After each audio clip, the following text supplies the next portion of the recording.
Bonjour les compatriotes, bonjour les patriotes partout dans toute la francophonie mondiale.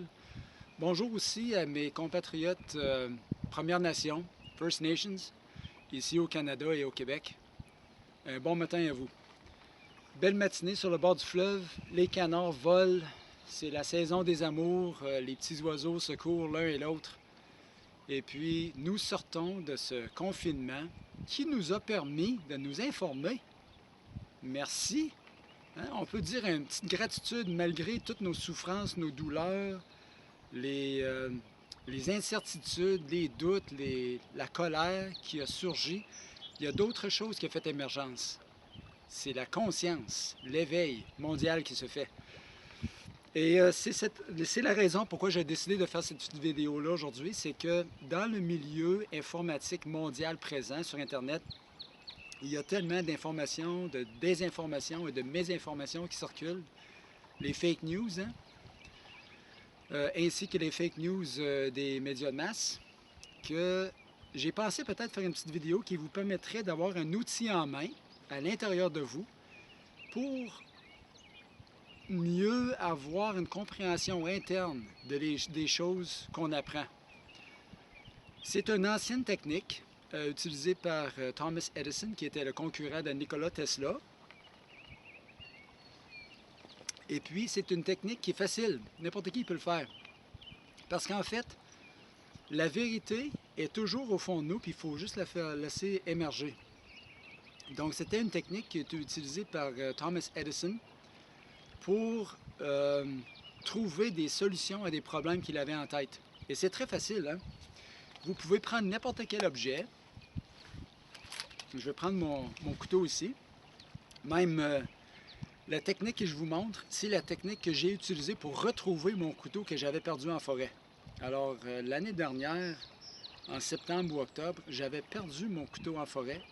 Et c'est grâce à la technique que je vais vous montrer aujourd'hui que je l'ai retrouvé. Alors, c'est assez extraordinaire. Alors, ce qu'on fait, c'est que, premièrement, il faut être un peu fatigué. Alors, pour ça, vous vous levez très de bonne heure le matin, avant le lever du soleil. Et à un moment donné, durant l'heure du midi ou l'après-midi, vous allez avoir un peu de la fatigue. Alors, ce que vous faites, avant de faire une sieste, vous prenez quelque chose en main, ça peut être des billes, des roches ou un outil comme ça ici. Vous vous allongez dans votre lit ou dans votre chaise préférée, dans votre hamac, peu importe. Et puis, vous vous laissez aller. En tenant votre objet, à un moment donné, lorsque vous allez tomber dans les ondes les plus profondes cérébrales, je pense que c'est alpha, bêta, delta, theta, lorsque vous allez atteindre l'avant-dernière étape, vos muscles vont commencer à relaxer. Et c'est alors que lorsque vous allez tomber dans le dernier état cérébral, là où les réponses et la vérité circulent beaucoup, à un moment donné, vos muscles vont relaxer et vous allez laisser tomber votre objet. Puis le bruit va vous lever en sursaut.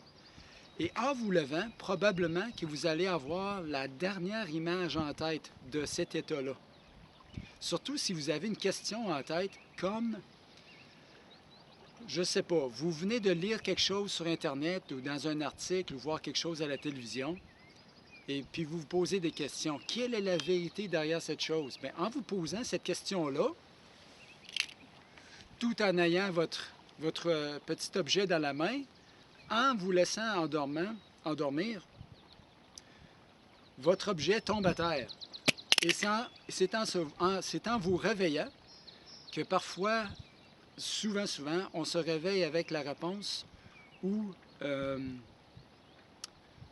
un songe, un insight qu'on dit en anglais, qui va vous permettre de décoder votre réponse, qui va vous permettre de savoir la vérité derrière la chose que vous vous êtes posé la question. Donc, un petit truc facile, et puis c'est ça. Bonne journée à vous.